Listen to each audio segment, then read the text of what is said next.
So, Auntie, Jesus! Can you please explain any of the key concepts to us? Exactly. Which type of key, ma? Wardrobe key ni or padlock key?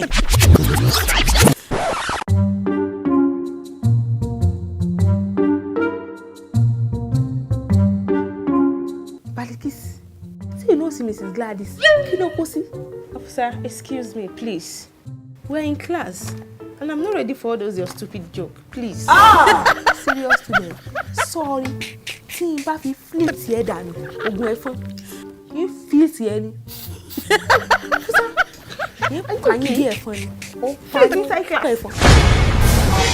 The last time we discussed marketing. Yes. And we discussed marketing as the performance of business activities that direct the flow of goods and services from producer to consumer or users. Are you there? Hope you guys are listening to me. And we made mention of some key concepts in marketing, such as need, Principal. 2, want, 3, demand. Okay. Number 4, product. 5, customer satisfaction. And 6, exchange.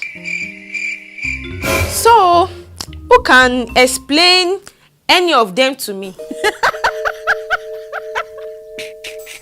Oh, yeah, Afusa. Let's hear you. I don't raise my hand more. Yes, I know. At least I'm not blind.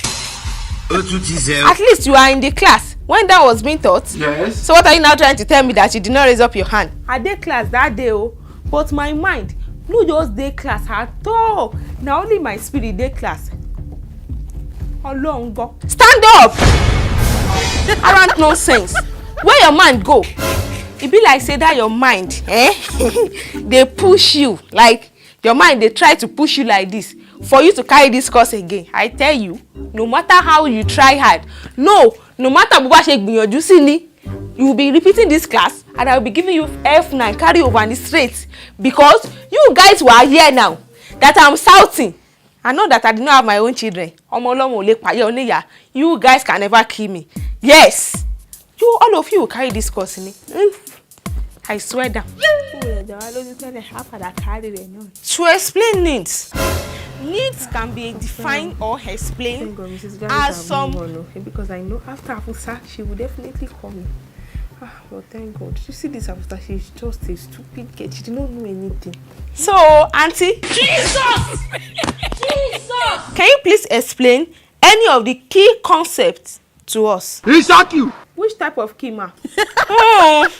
Wardrobe key ni or padlock key? Idiot! No, Rachel and Afusa, say all of na they whine me ni.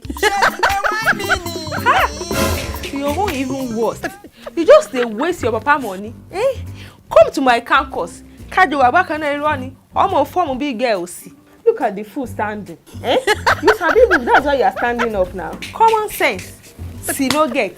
Maybe you can answer the question. That's why they say you should stand up. Hello, Dania. Oh man, kaka. Officer was so stupid. Go on long. Like, don't you like to compare what together? And you know, we're not even compatible now. You should have known. There is difference between you standing up and me. I'm sitting down. Don't worry. I will go and meet your papa. But I come and go put it for where you go learn tailoring or your addressing.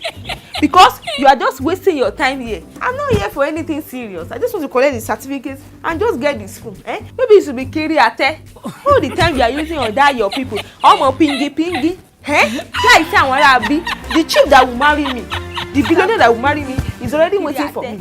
Or come and see online shopping. After some of the dear, but she might draw that from my Paris class in here. Because you know nothing. You're doing this gay. And you're not ready to learn. Book, you don't know. Question, you cannot answer. Shut up! What are the bunch of fellow they discussing? In fact, that is your homework. You guys should go and write the key concepts in marketing in 400 pages. Jesus! And each one of you should submit it to my table as soon as possible. You fail to submit. Carry over and straight. Imagine setting you guys are making me sweat under AC. In fact, ìyá yẹn bá ra mọ́tò kẹ́ẹ̀dìyàwó governor lọ́la. Ẹ má gbé mi. I will buy my own too. The first one you are in the way no class. And before you guys kill me, I would rather kill all of you with carryover. Sure, many people will carry So you guys will submit your assignment as soon as possible. Whoa! In this class, you guys want to prove Olodo, and I will prove a mad lecturer for you. Tó bá yá kẹ́ no strike anyhow. Onígun yín padà dé torí yín ti kú dànù. From worst to bad ni everything just, submit your assignment as soon as possible. Get out. Yes. Let me go and get my assignment ready. 200 pages. No, Afusa. Ṣé o ti ní nǹkan tó dá sílẹ̀? And if I ever sabi make it out of this class, even if na by May, Mrs. Gladys, I'm not pàdé mọ́.